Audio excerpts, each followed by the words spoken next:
Onana. Why? Onana. Why? So hi guys, welcome back to my YouTube channel, Football with Priscilla. I'm Priscilla, obviously. So hi guys, welcome back to my YouTube channel. And to all the Manchester United haters, ha!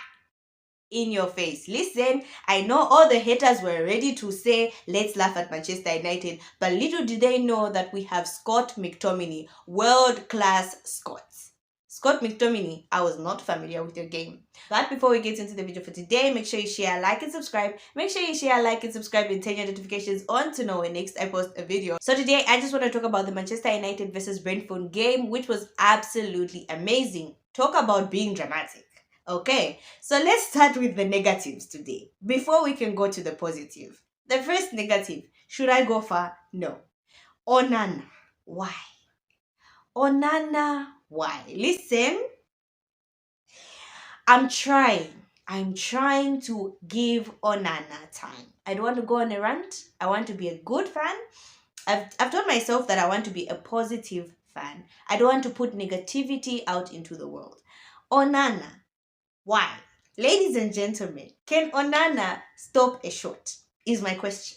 Like, what was the criteria when we were getting Onana? Is it that we were looking for a ball-playing goalkeeper, that's all? And we did not need him to stop any shots? Like, was that the criteria? Because right now, I don't know. How did he fail to save that ball? Onana. How? How did he fail to save that ball? Like, at this point, it's becoming ridiculous. There are some shots that he can absolutely stop. Even if it was, I know people will say, no, Casemiro, blah, blah. We'll get to Casemiro. But come on. Onana should have stopped that shot. If this was De Gea, the whole entire fan base, well, the De Gea outers, would have been in an uproar. They would have said, oh, those things, this is what we said, blah, blah, blah. Well, your ball-playing goalkeeper, ladies and gentlemen, can't stop a ball coming right at him. Do you all know how dangerous it is to have a goalkeeper that's good with his feet and not his hands? When the need of a goalkeeper is to stop the balls from getting into the net, mostly with his hands. It's very dangerous. We are on dangerous territory, ladies and gentlemen. Dangerous territory. So Onana obviously disappointed us like usual. At this point, I think I'm getting used to Onana disappointments. Like how? It's becoming ridiculous. Listen, I don't think it's wrong of us to say drop Onana and start the next goalkeeper, the second choice goalkeeper. I don't think it's wrong for the fans to want to see that, because at this point, I know we're trying to play him back to confidence, but it's either we play Onana back to confidence and Manchester United drop all their points, or we put in the second choice goalkeeper and Manchester United gain points and Onana tries to get his confidence back on the bench. But at this point, we can't risk it. We cannot risk it. And this international break couldn't have come at a better time. For me, listen, I don't have a problem with Onana, but I just feel like the ridicule that De Gea got for simply failing sometimes to stop the ball from getting into the net. Like, we need to give that same energy to Onana. I'm just saying. The other thing I want us to talk about, ladies and gentlemen, Casemiro. Listen, to anyone who's going to say, oh, Casemiro, this, excuse you. Like, everyone can have a bad game. I will not allow Casemiro slander. Did Casemiro make a mistake? Yes. Did that mistake get us to concede a goal? Of course. Should we turn our backs on Casemiro? Hell no. Why? Listen, all players make a mistake. Yes, maybe he lost focus of the game. Yes, we conceded because of him. But Casemiro is a very big part of Manchester United's success. I will not allow any Casemiro slander. I don't care what you want to say. I don't care if you're saying he's slow, he's been... No, we're not taking any Casemiro slander here. At least not on my channel. The other thing that I want us to talk about, ladies and gentlemen, what is going on with Rashford and Bruno Fernandes? This is worrisome. Like, I'm looking at Rashi, and he doesn't seem like the same Rashi. Like, is there something going on? Now, listen, I want to look at it from the perspective of, it's so easy for us to shout at players and go like, he's not doing his job, bench him, etc., you know. And granted, Rashi and Bruno are not doing that. But like for Rashford, it just doesn't seem like he's being the Rashi that we're used to. Like, what's wrong with Rashford? Is there some personal thing that he's going through? Like, I don't understand. I don't want to come out so harsh on Rashford, and I know people will be like, but you're coming out all harsh on Onana. Listen, Rashi is our boy, okay? He's from the academy. Rashi is our boy. He holds a special place in my heart. So, whatever. Call it bias, I don't care. But what's going on with Rashford? Do I feel like they need to bench him for Garnacho? Unfortunately, yes. I'm a big Rashford fan. I respect what he does on the pitch, and he's a good player. But like at this point, I think, and it's good that Ten Hag is actually substituting him, because there was a time when Rashford was untouchable. But now Ten Hag is like showing him like, dude, you need to pick up your socks because I can't keep on playing you. And then it's good that he's actually allowing Garnacho to, kind of push Rashford. But there's something wrong with Rashford. And for me, like, it's very worrisome. So, Rashi, come on. I believe in you. Pick up your socks. Okay, the other player I want to talk about is Bruno Fernandes. Like I said, what is going on with Bruno? Is the captaincy a little too much for him to carry? Or is this just an off form kind of thing?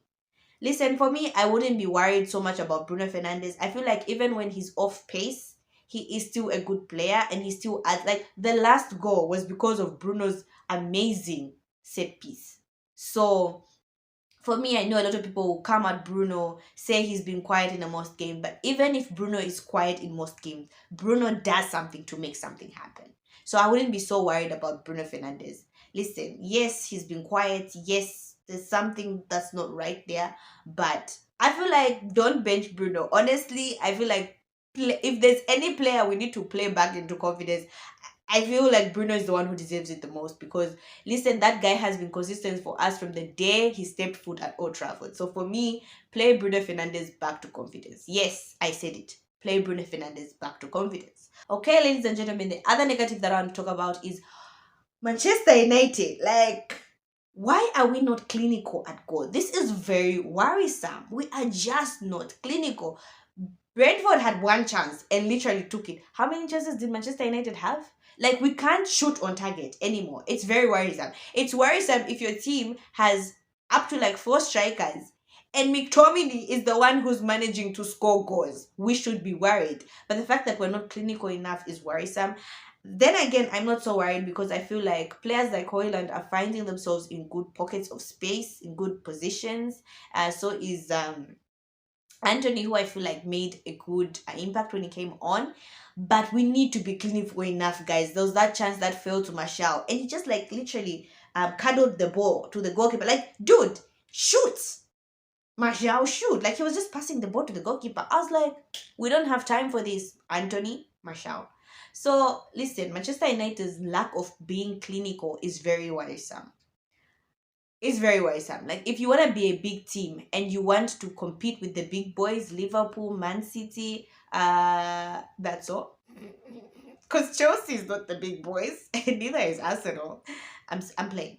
But yeah, if you want to chill with the big boys, right, you need to be clinical at goal. If you're playing against the Man City and the Liverpool, the game is over if you can't score goals. So listen, Manchester United, we really need to be clinical at goal. And then, ladies and gentlemen, finally, let's talk about the positives, because we won today, so we won't dwell so much on the negatives. The first positive, Harry Maguire.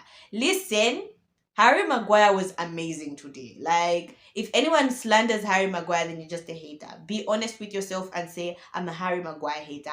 I think he held himself well, but the fact that Harry Maguire, oh my God, Harry Maguire and Victor Lindelof are so slow. When it comes to pace, whoo, boy. But I think Harry Maguire held himself down today. I think he played well. And listen, he was part of the reasons why we actually scored the last goal. I think Harry Maguire played well today. Kudos to him. I feel like his confidence is coming back. We don't know that if him not having the captaincy armband is actually good for him, but I think, you know what, he played well. And you know what, give credit where it's due. Harry Maguire, great game. The other the other positive today, Anthony, Garnacho, and Martial had a huge impact on the game. Listen, when they came, they changed the game. Garnacho, an absolute delight of a player. And the fact that he came from the Manchester United academy. Thank you. Thank you. Listen, that you could see his determination when he came on the pitch. He was running at players, which I feel like Rashi is not doing as much. Anthony and Garnacho are not afraid to be direct. And that's what Manchester United needs. We don't need cutbacks. We don't need players standing around and giving the defender. Run at the defender. Let the defender fear your pace. And I feel like Garnacho and Anthony offer us that so well. I know a lot of people like to slander Anthony a lot of times, like he doesn't offer us anything. For me personally, when people say Anthony doesn't offer us anything, I'm like, do we watch the same games? Because I feel like out of all the right wingers we have, Anthony actually offers us more. He's very direct. Yes, granted, we know his shooting style is the same, cut across, shoot, like it's the same style, but he does go at defenders and it makes a lot of defenders uncomfortable. And he does do his defensive duties. So I feel like having Anthony back is just been amazing for Manchester United. Last but not least of the positive, ladies and gentlemen, Scott McTominay, world class. Scott McTominay, I was not familiar with the game. Absolutely amazing to come onto the pitch at the time that he was on and to be so determined to find himself in and around the 18-yard area. I don't know if Eric Ten Hag told him, like, bruh, you're not a midfielder, you're not a number 8 today, you're not a number 6, we're not going to pretend you're any of those or at least good at any of those positions. You are going to be a forward. And maybe, ladies and gentlemen, we've unlocked Scott McTominay. For me, ladies and gentlemen, I've always felt like Scott is not a number 6. I feel like he thrives maybe as a number 8 or maybe a number 10, like just playing off of a striker and not where we play him. I feel like we always play Scott McTominay out of positions, but listen, it was absolutely amazing of Scott to come on and impact the game the way he did. Ladies and gentlemen, I am happy. Be happy. I know a lot of people are saying, oh, it's just Brentford. Listen, we needed this. I needed this. You needed this. So enjoy this. And the international break, ladies and gentlemen, couldn't have come at a better time. Listen, Manchester United is back. I'm telling you guys, you need to calm down. Even if Manchester United lost, you know what I was thinking the whole time they were playing? I was like, calm down, Priscilla. Because I see so much in that team. Guys, imagine when that team, the full squad is fit. We have proper left backs and proper right backs and proper center backs. And Onana finds his Onana form that he had when he was at Inter. We will simply be unstoppable. So don't lose hope, guys. Manchester United is back. Comment down in the comment section, ladies and gentlemen, who was your man of the match. For me, it was McTominay. Who else could it be? Harry Maguire? I don't know. But for me, I think Scott wins it. Like, the dude literally saved us. Literally. So yeah, so that's all I had for you guys today. Thank you so much, guys, for watching. Make sure you share, like, and subscribe. And if you enjoyed this video, ladies and gentlemen, get this video to 10-15 likes. The more you like, the more YouTube shares this video to others. So yeah, so that's all I had for you guys today. Thank you so much, guys, for watching. Make sure you share, like, and subscribe. Make sure you share, like, and subscribe. And ladies and gentlemen, get ready to laugh at Arsenal tomorrow.